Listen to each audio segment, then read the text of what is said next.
생각하는 안티롤바는 뭐 다른 여러 가지 좀 액션들이 많이 있겠고, 그리고 거기서 나와 있는 그 액션에 대해서는 제가 뭐 그 번역을 거기 표에 있는 걸 해가지고 여기다 적어놓긴 했는데,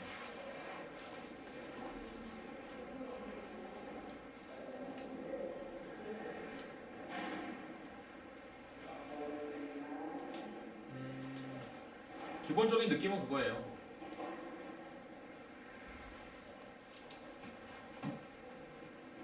얘 샷시고요. 얘가 서스암, 스테빌라이저가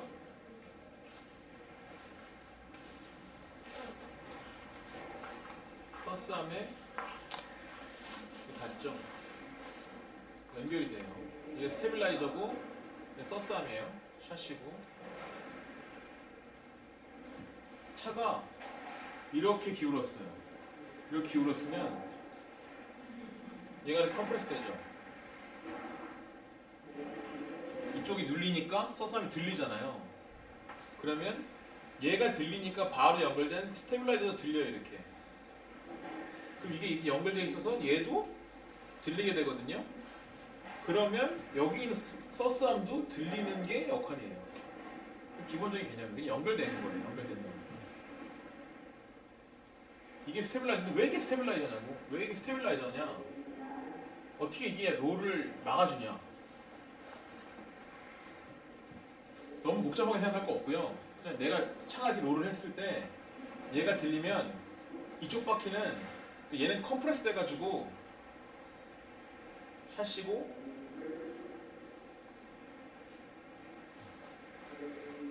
이런 느낌이 될 것 같잖아요. 타이어가 들릴 것 같잖아요. 타이어가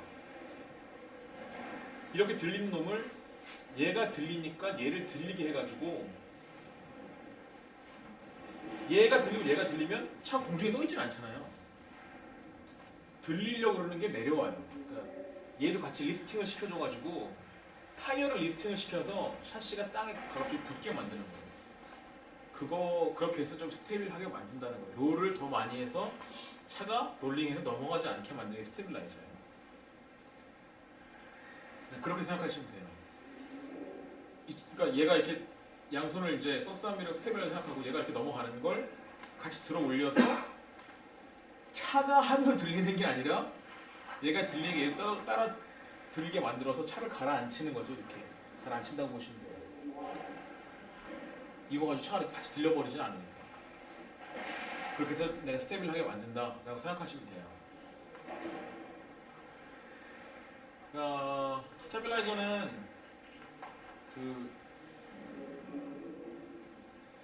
이게 기본 개념이고요. 그리고 옛날에 뭐 보면은 스테빌라이저가 서스암 초기에 이렇게 샤시와 가까이 붙어 있는 것도 있고 바깥에 붙어 있는 것도 있고, 옛날에 414 같은 경우에는 원래 414 같은 경우에는 서스암 뭐 가운데 이렇게 붙어 있었는데 수리칸이 우승할 때는 414 위에 보더기 붙여가지고 막 이렇게 붙이고 그랬잖아요. V형자로요. 스테빌라이저 홀더가 바깥에 붙어 있으면 초기부터 약간씩 먹어요. 스테빌라이저가. 그리고 이게 샤시 쪽에 가까이 붙으면 초기는 약간 프리하게 움직이다가 어느 정도 컴프레스 되면 그때부터 먹어요. 여기 됐던 이유가 제가 볼 때는 다른 게 아니라 초기부터 스테빌라이저를 먹게 하려고 만든 것 같아요. 그때 그 포지션 자체가 바깥에 붙어 있었거든요. 스테빌라이저. 그래서 T3 같은 경우에는 서스암에 그 리어 서스암 홀더가 하나, 둘, 셋 붙어 있는 게 바로 그거예요. 그거 바꾸라고. 근데 그 스테빌라이저가 결국은 롤을 억제시켜주는 거잖아요. 네. 안티롤과. 네네. 그러면은 예를 들어 스테빌라이저를 안 쓰고 예를 들어서 내가 스프링을 하드한 걸 썼다. 그거랑 무슨 차이가 나죠? 드라이빙 스타일이 약간 다른 것 같아요. 네네. 그러니까 샤시가 너무 두꺼우면, 그러니까 샤시에 롤이 없으면 스테빌라이저를 안 쓰는 게 나아요. 엔진 투어링에 있는 스테빌라이저 방식이 좀 다르잖아요. 디귿자 모양이 아니라 가운데 이렇게 X 방식으로 돼가지고 그거하고 비교하면 좀 되지 않을까? 엔진 투어링 차가 무겁고 크다 보니까 전동 투어링하고 좀 방식이 다른가 하면. 그러니까 스테빌라이저는 어쨌든 롤만 잡아주는 거잖아요. 네네네. 근데 예를 들어서 스프링을 아예 하단 걸로 바꿔보면 이거는 또 앞뒤에도 영향을 미칠 수 있는 거예요. 그죠? 그러니까 어떤 식이냐면요. 스테빌라이저는 좌우라고는 하는데 예. 이 좌우라는 게 그냥 단순히 이렇게만이 아니고 들어갔다가 나오는 느낌이 네. 또 있고, 그러니까 한 가지 이렇게만 나눌 수는 없잖아요. 예. 이 조종한다는 예. 자체가. 그래서 프론트 핸들링에도 영향을 미치긴 하거든요, 사실은. 예. 근데 그게 그 어떤 식이냐면 스테빌라이저가 있으면 서스펜션하고 리프팅을 해주기 때문에 롤을, 그러니까 아까 제가 두꺼운 샤시 얘기를 드린 게 뭐냐면 샤시가 두꺼워서 롤을 못하는 차를 롤을 더 못하게 만드는 거예요. 스테빌라이저를 껴버리면. 그래서 스테빌라이저 빼는 게 좋다는 거거든요. 그러니까 자기가 나는 스테빌라이저 빼는 게 중요해 좀 낫다 그리고 생각하시는 분들 있을 거예요. 근데 차이가 약간 있는데 뭐냐면 그냥 단순히 스테빌라이저는 안티롤이어가지고 내가 롤링하는 걸 막으려고 좀 스프링을 센 걸 썼어요. 약간 느낌이 다른 게 뭐냐면 스프링을 그냥 단순히 센 걸 쓰면 트랙션이 높아도 컴프레스가 덜 돼요, 차가. 그러니까 무게가 쉽게 이동이 안 된다는 거죠. 그러니까 단순히 스프링을 센 거 쓴 것만으로도 그 스테빌라이저를 대체할 수 있다는 느낌은 아닌 거죠. 그러니까 스프링 갖는 그 한계 무게 같은 것도 있고 차의 핸들링에 대한 느낌이 있잖아요. 그 상황에서 내 차의 롤링을 조절하는 거예요. 그러니까 쉽게 얘기해서 나는 예를 들어서 프론트에 1.4 정도 스텝을 썼다가 1.3이나 1.2를 바꾸잖아요. 그럼 차가 정말 잘 들어가요, 프론트가. 느낌이 그렇게 들어요. 확 하고 잘 들어가는 느낌이 들어요. 근데 나올 때 얘가 기민하게 안 나온다는 느낌이 좀 약간 들거든요. 그러니까 제가 느끼는 스테빌라이저는 어떤 거냐면 저는 롤하는 녀석을 좀 조절해 준다는 생각을 해요.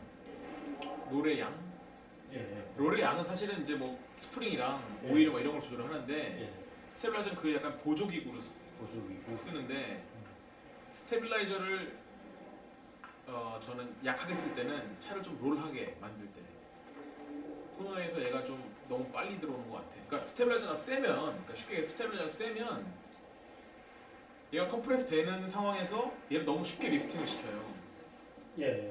너무 빨리 리프팅을 시키는 거거든요. 그러면 타이어가 좀 롤을 해서 이쪽, 그러니까 만약 차가 이렇게 간다면은 이쪽이 무게를 실어야 되잖아요. 실어야 되는 상황인데 스테빌라이저가 너무 세버리면 얘까지 리프팅을 해가지고 차가 이렇게 그러니까 무너진다는 게 아니라 이렇게 들려서 바닥을 가라앉게 되거든요. 그러면 롤 하기 전에 이미 가라앉아 버리면 이게 어떻게 보면 그립을 잃는 경우가 생겨요. 난 롤을 해가지고 무게를 얘를 줘서 얘 그립을 만들어서 이쪽으로 나가야 되는데 그립을 만들기 전에 얘가 무너져 버린다는 거죠. 그냥. 그러니까 무너지는 게 아니라 얘를 들어 올려서 이렇게 안정하게 만들어주는 건데 그렇게 돼버리면 그러니까 무게를 실어서 그립을 올리기 전에 얘가 차가 이렇게 두 바퀴가 땅에 닿으려고 하니까 오히려 차가 이렇게 미끌리는 느낌이 좀 나요. 약간 좀 설명하기 애매한가? 그래서 그 롤을 해서 충분한 그 타이어에 대한 트랙션을 이끌어내려고 할 때 스테빌라이저를 고르거든요. 그러니까 1.4 쓰던 거를 1.3 쓰면 약간 더 롤을 하는 느낌이 나요. 그래서 차가 좀 롤을 하네, 느낌이 좋네 하지만 랩 타임이 약간 느려진 경우가 있어요. 이게 어떤 식이냐면 롤을 더 하니까 롤을 해서 다음으로 넘어야 되는데 넘어올 시간이 좀 길어지는 거예요. 스테빌라이저가 좀 얇아짐으로 해가지고. 그러니까 스테빌라이저가 두꺼우면 이게 너무 빠르니까 랩 타임이 더 오를 것 같지만 그렇지도 않은 거죠. 그러니까 롤 하는 타이밍이 너무 롤을 회복하는 타이밍이 너무 빨라지는 거예요. 그럼 얘가 롤을 해서 차가 움직이는 건지, 그러니까 타이어가 그 제 역할을 하기 전에 역할을 못하게 만들어버리는 수도 있는 거예요. 전동 투어링에서는 스테빌라이저는 좀 그렇게 쓰고 있어요. 단순히 롤을 제어한다는 게 아니라 롤이 잘 안 되는 경우가 생겨요. 스프링만 센 걸 쓰면. 그리고 스테빌라이저를 쓰면 코너링에서 약간 차가 좀 제 개인적인 표현인데 차가 이렇게 롤을 할 때 내가 낚싯줄 탁 던져가지고 잡아채는 느낌이 좀 있어요. 이렇게 롤을 하는 놈을 이렇게 줄여서 얘가 이렇게 도는 느낌인 거죠. 근데 스테빌라이저 띄워버리면 이렇게 롤해서 이렇게 벗어나는 느낌. 그리고 자세 제어, 얘가 이제 스테빌라이저가 없으니까 롤 해서 이 다음번에 올려고 할 때 차가 뭐 이런 경우도 생기고 막 이래요. 근데 이게 스로틀이 좋은 사람은 그렇지도 않아요.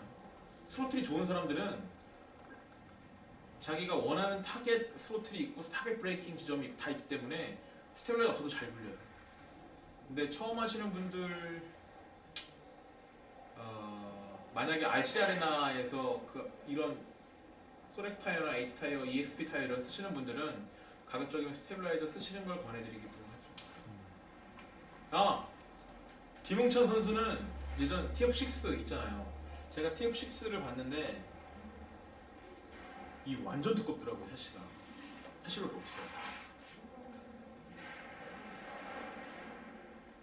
스텝을 떼서 쓰더라고요. 아예 롤이 없어서, 아니 샤시로 이게 너무 두꺼워서 그런지 몰라도 롤센타도 심 넣어서 블럭에다 많이 올리고 뭐 이렇게 쓰더라고요. 근데 그 친구는 워낙 스로틀이 좋으니까. 네. 예전에 그 2008년도에 우리나라 아론 경기 할 때 있잖아요. 인천에서 인천공항 그 베스트웨스턴에서 시합했던 카펜터 있었죠. 그때 하나도 스테빌라이저 안 썼어요. 근데 저는 스테빌라이저를 꼭 쓰는 이유가, 그러니까 급격한 뭐 이렇게 극도로 그립이 낮은 상황이 아니면, 그러니까 아까 말씀드린 백스코 뭐 이런 데 아니면 스텝을 다 붙였어요. 웬만해서는. 그러니까 제가 연습했던 그 느낌 자체가 안 살기 때문에 웬만한 그립이 없지 않고서는 스텝을 항상 쓰는 편이에요.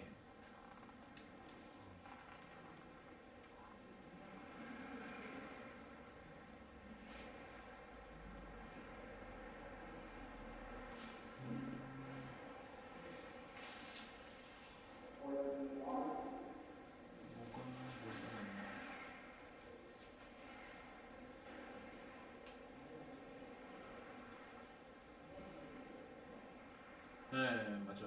그 스테빌라이저를 이제 장착할 때가 또 있는데, 타이어를 떼놓고 댐퍼를 떼놓고 서스펜션 암이 제대로 프리하게 움직이는지 확인을 하고 스테빌라이저를 다 세요. 그러니까 일리스 그로스캄프의 경우에는 그렇게 해서 아까 말한 드롭 게이지 있잖아요. 드롭 게이지를 바닥에 대고 얘가 이쪽이 3mm 움직였을 때 반대편도 3mm 움직이나 뭐 이런 걸 확인하더라고요. 그러니까 예를 들어서 내가 3mm 움직이고 얘도 3mm 움직인다는 게 아니라 오른쪽 3mm 리프팅 했을 때 왼쪽이 2mm 리프팅 되면 왼쪽도 3mm 리프팅 했을 때 오른쪽이 2mm 리프팅 되는, 그러니까 양쪽 양이 같아야 된다는 거예요. 그러니까 내가 이거를 10 들렸으면 얘도 10 들려야 된다는 게 아니라 얘를 10 들여서 얘가 8 들리면 얘도 10 들릴 때 얘는 8 들려야 된다는 거예요. 먹는 양이 같아야 된다는 거죠. 그게 다르면 떼서 이게 휘었나 보고, 얘도 아니는데 막 똑같으면 이게 좌우로 움직이나 확인을 해야 되고, 그리고 이게 마운트 될 때 약간 크게 그리면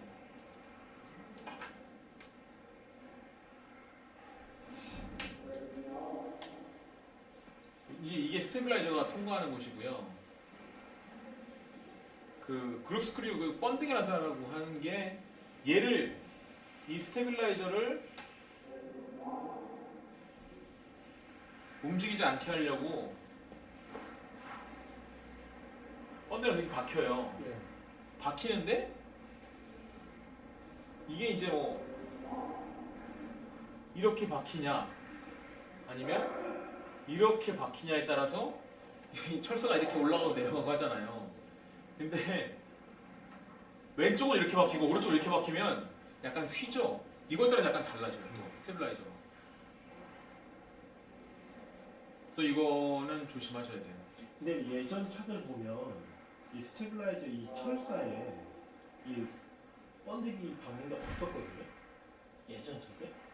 아 그런 경우 그래서 있었죠. 이렇게 놓으면 이쪽으로 프리하게 이렇게 근데 예를 들어서 요즘 차는 이게 생겼더라고요. 근데 여기를 꽉 조여버리면 그래서 한쪽을 꽉 조여버리면 얘를 움직여도 여기 철사가 그 스테빌라이저가 거의 여기서 꽉 조여버리면 거의 단절돼 있는 느낌이잖아요. 네네네. 근데 이쪽을 꽉 조여버리면 얘를 움직여도 얘가 안 오잖아요. 네네. 그럼 그거는 스테빌라이저 그냥 안 달리고 아 그걸 안 해봤는데요. 제가 생각할 때는 저는 그렇게 써본 적이 한 번도 없거든요. 네. 한 번도 없는데 그런 거는 일종의 그냥 말 그대로 안티롤 정도만 쓰는 게 아닌가. 그러니까 어느 정도 시간 지났을 때 롤 더하지 못하게 막는 정도만 쓰는 게 아닌가 정도 생각되는 것 같아요. 그래서 저는 그룹 스크롤을 받긴 받지만 네. 이게 철사에 그냥 과도하게 힘을 누르지 않을 정도 그냥 되는 정도, 되는 움직이지만 정도만 하거든요. 네, 그냥 움직이지만. 그렇게 사용을 하면 돼요. 네네네. 그러니까 제가 말한 대로 그거를 꽉 눌러버리게 되면 이런 현상은 없는 거예요. 네, 그런 네, 의미가 네. 없어져 한쪽만 그냥 네, 철사의 힘이 보조되는 네, 역할. 그럼 그냥 말 그대로 그냥 안티 롤 정도만. 예, 예. 네네. 그러니까 이런 액션 없이 안티 롤 정도만 하는 거죠. 그래서 얘를 번데기를 고정을 하고 얘네 번데기는 이렇게 눌러서 얘를 프레스하는 게 아니라 그냥 홀드예요. 움직이지 못하게. 그러니까 위나 아래나 움직이지 못하게 하고 이거에 대한 좌우 움직임은 이렇게 좌우를 못 움직이게 하는 거는 그 스테빌라이저 홀더라고 따로 팔아요. 지금 붙어요. 네네네. 그거를 이용해서 못 움직이게 만드는 게 중요하죠. 예. 그러니까 타면 같은 건 두 개 쓰고 요코모 같은 경우에는 그게 이제 하나 가운데만 딱 박아서 진짜로. 네, 그거 하나 밖에 해서 좌우로 못 움직이게 만드는 게 있어요.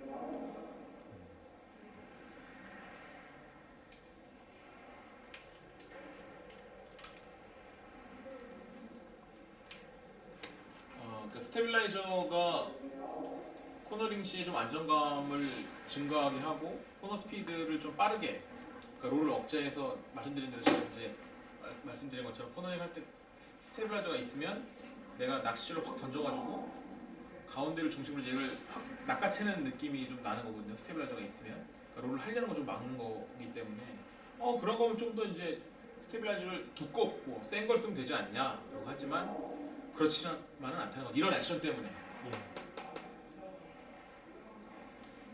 그럼 예를 들어서 그 아까 그 드룹도 아니 다운 스탑도 마찬가지잖아요. 네. 예를 들어서 다운 스탑을 만약에 낮게 하면 그렇지. 올리면 다운스 스탑을 페이를 높이면 올리면 네, 이제 이 양쪽으로 이게 컴프레스 됐을 때 네. 이쪽이 내려오는 양이 없는 거죠. 없어지잖아요. 네. 그럼 그것도 안티롤의 효과를 좀 줄 수도 있나요? 안티롤 그거는 이제 안티롤이라기보다는 네. 넌롤 정도가 되는 거죠. 안티가 아니고 롤이 아예 없는 거죠. 롤 없는 걸 만들어 버릴 수가 있는 거죠. 그거는. 안티롤은 말 그대로 진짜 롤링하는 걸 좀 이렇게 그러면 제어한다? 뭐 이런 정도로 보시면 돼요. 안티롤과는 다운스탑 범위 내에서의 롤하는 양만 네, 그렇죠. 이렇게 조절하는 게 근데 그것도 조절할 수가 있는 게요. 예. 만약에 다운스탑이 배로 높아서 좀 빨리빨리 움직이고 싶다면 거기에 맞춰서 얘를 조절을 해가지고 다이렉트한 반응이 일어나게 할 수도 있어요. 그러니까 이거를 길게 해서 처음부터 먹게 만든다거나 뭐 이렇게 만들 수 있는 거죠. 그러니까 아까도 나온 거지만 그냥 단순히 코너링 할 때 내가 이렇게 좌회전하고 우회전 한다고 해서 차가 알아서 무게이동을 하는 게 아니라 무게이동을 내가 시켜야 되는 거거든요. 네. 무게이동을 시켜서 가야 되는 건데 스테빌라이저를 과도하게 세게 쓰면 내가 무게이동을 못 시키는 거예요. 무게를 이동을 하려고 하면 얘가 이제 이쪽에 들리면 따라 들리게 되는 거니까 그냥 이렇게 약간 슬라이드 하는 느낌이 나는 거예요. 이따 혹시 좀 센 거 있으시면 한번 달아보세요. 약간 느낌이 어떠냐면 약간 빠릿빠릿한데 하지만 조종하기 좀 어렵고 내가 원하는 롤 느낌이 안 날 거예요.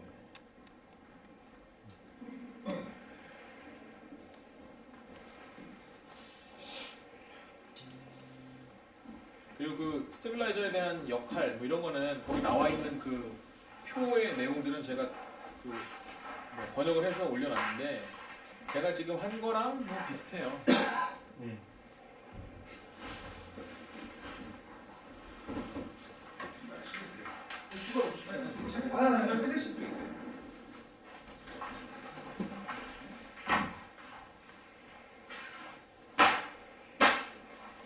아 여기 이제 나오는데 그 리어 스테빌라이저를 두꺼운 걸 쓰면 고속 CK에서 빠른 리스폰스를 제공한다고 그러잖아요. 그러니까 다운스탑의 로우 밸류, 그러니까 드롭이 많으면 이게 어렵다고 그랬잖아요. 왜냐면 고속에서 스티어링 치면 얘가 이렇게 하고 가버려서 다음에 못 오니까. 근데 스테빌라이저가 두꺼운 게 쓰여지게 되면 얘가 가는 걸 이렇게 들어서 좀 막아주니까 리스폰스가 약간 좀 빨라지는 거예요.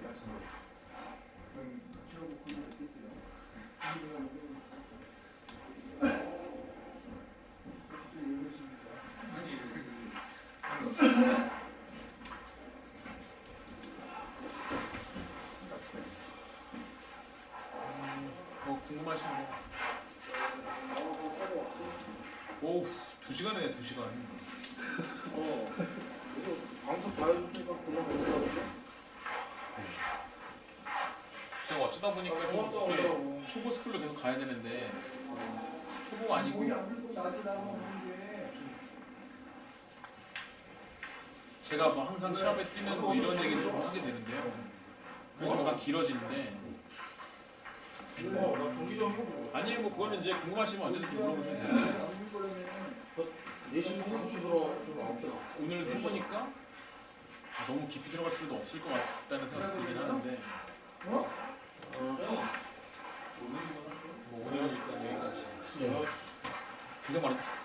2시간 동안 고생 많으셨어요.